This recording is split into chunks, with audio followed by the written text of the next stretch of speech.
On this edition of Lexington Now, highlights from the mayor's annual budget address, Reforest the Bluegrass, and Lexington's paper shred.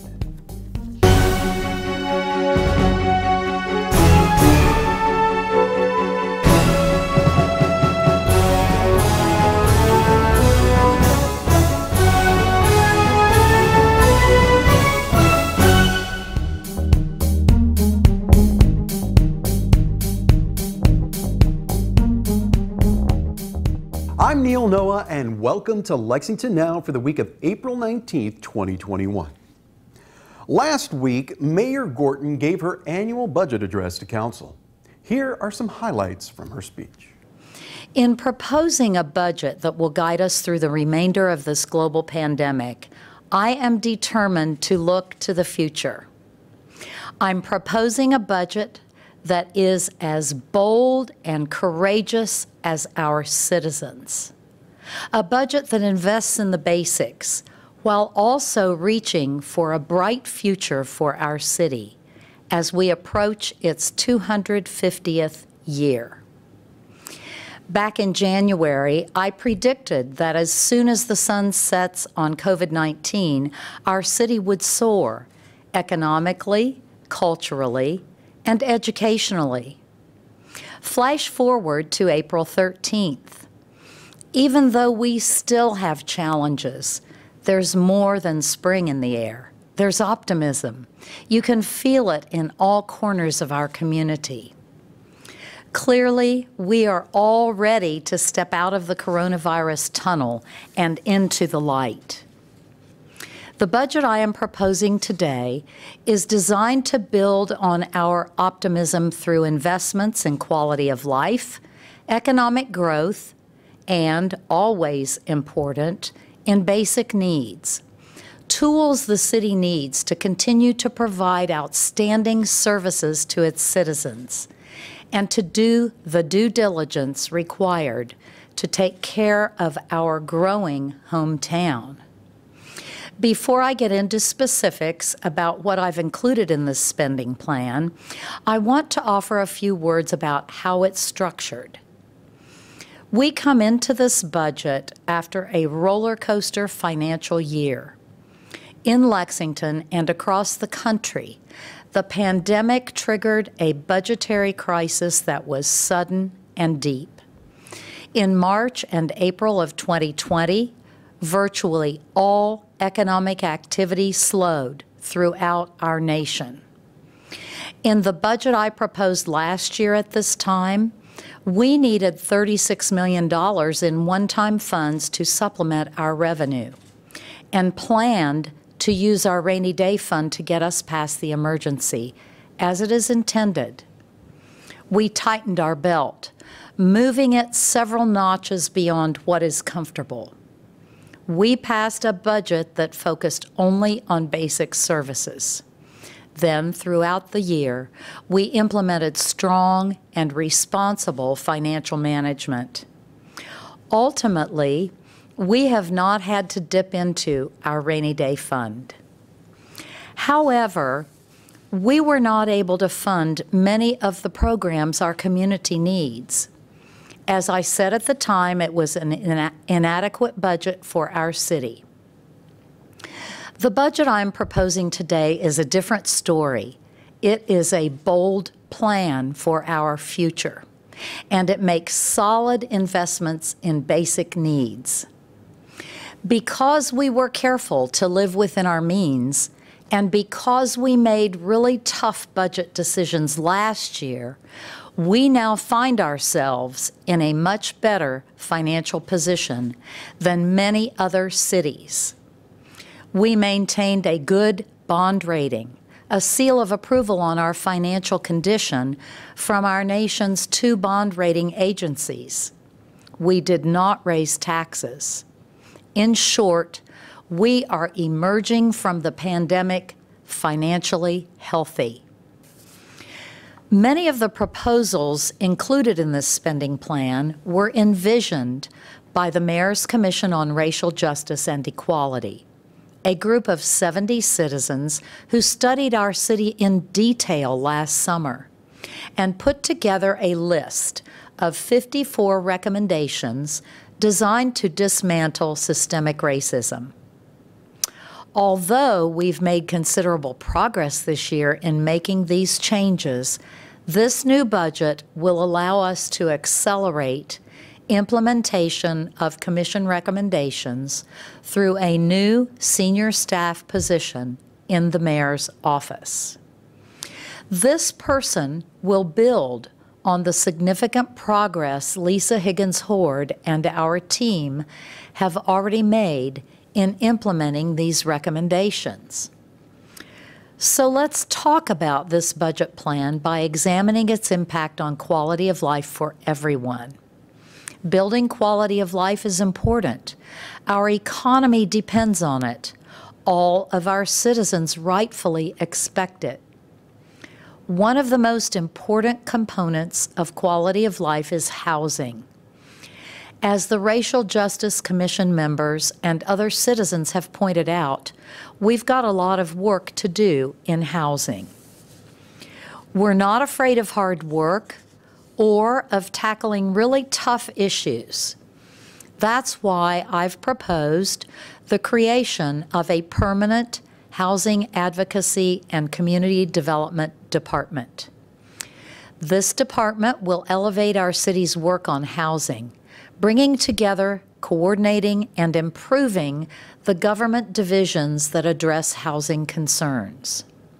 The multifaceted investments I am proposing in economic development again this year will allow us, with assistance from our economic development partners, to continue to provide more economic opportunities for all Lexington citizens at a variety of income levels.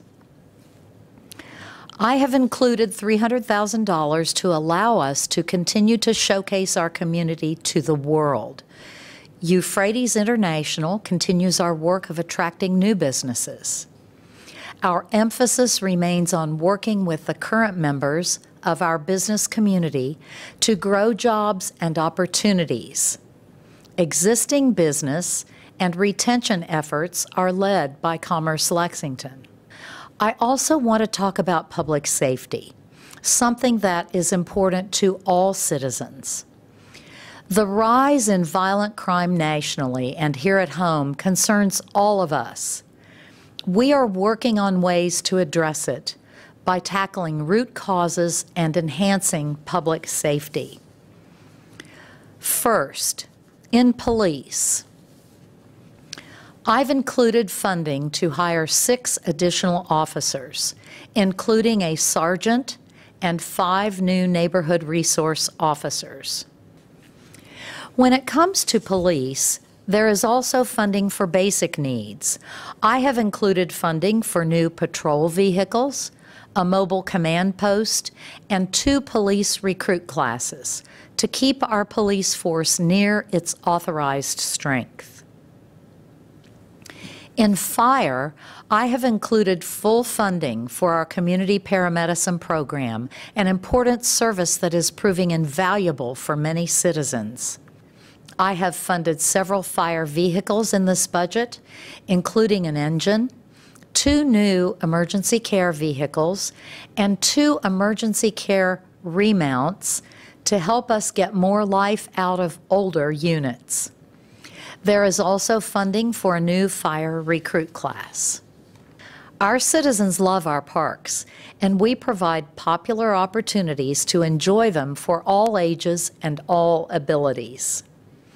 This summer, our swimming pools and splash pads will be open, some small concerts and festivals return, and flowers will line downtown streets. Thank you to America in Bloom and Blackburn. In this budget, I've included over $4.8 million for parks capital improvements. Every council district is represented. In other words, we're making improvements all over town. This is a budget for everybody. It covers the basics and it prepares for the future. It's financially responsible while making important investments. It's bold, and it's sensible. No matter the neighborhood, no matter your age, no matter your walk of life, this budget has something for you. Together, we are investing in, we are taking care of our hometown. That's where our heart is. Thank you very much. One last chance to reforest the bluegrass after the break.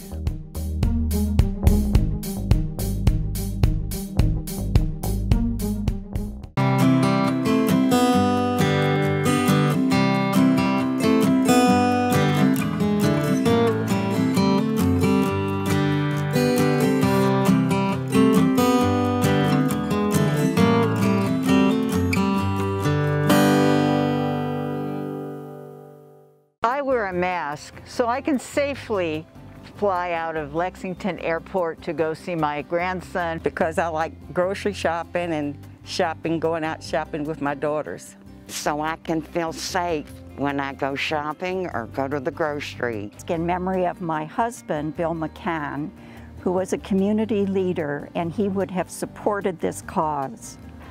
Help me and wear yours too. Help me and wear a mask too.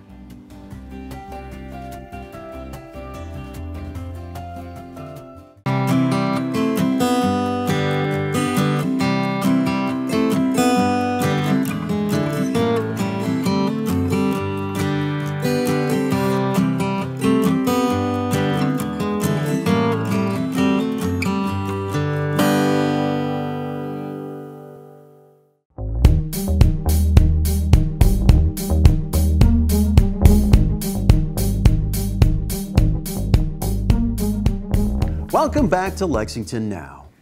You've got one last chance to take part in this year's Reforest the Bluegrass. Here's Chrissy Balding. Well, we're very excited to be offering a hybrid Reforest the Bluegrass for 2021. What that means is we will once again have Reforest at home, where residents can pick up seedlings at 7 different partner locations. Those will be available the weekends of April 10th, 17th, and 24th from Friday at noon through Sunday. And we'll have a variety of seedlings available. There'll be a little different species each week if they just want to plant them at home in their own yard. But we will also have an in-person limited planting opportunity. Those will be on Saturday, April 10th, April 17th, and 24th from 10 to noon. We will have 3 different locations each weekend, and we're asking folks to sign up. Pre-registration is required for a 30-minute time slot with members of their own households. For folks who have attended Reforest in the past, some people, stay for hours and hours, and some people kind of come and go. So we wanted to make sure as many people as possible had an opportunity to participate. We figure within 30 minutes, and these are just little seedlings. They're short little guys, so you should be able to plant about 20 trees. Planting trees has a number of benefits. It helps with preventing stormwater runoff and erosion. It has wildlife habitat benefits as well. So just all these lovely things that make the bluegrass a greater place to live. Reforest the Bluegrass has been around for over 20 years. In those 21 years, more than 150,000 tree seedlings have been planted. There are some sites that have been visited more than once. Masterson Station, for example, and Heisel Farm Park. So I think we have visited about 17 sites. There's a group that works really closely with Parks and Recreation to determine the best site. We want to make sure in a normal reforest year that there is plenty of parking and it's very accessible.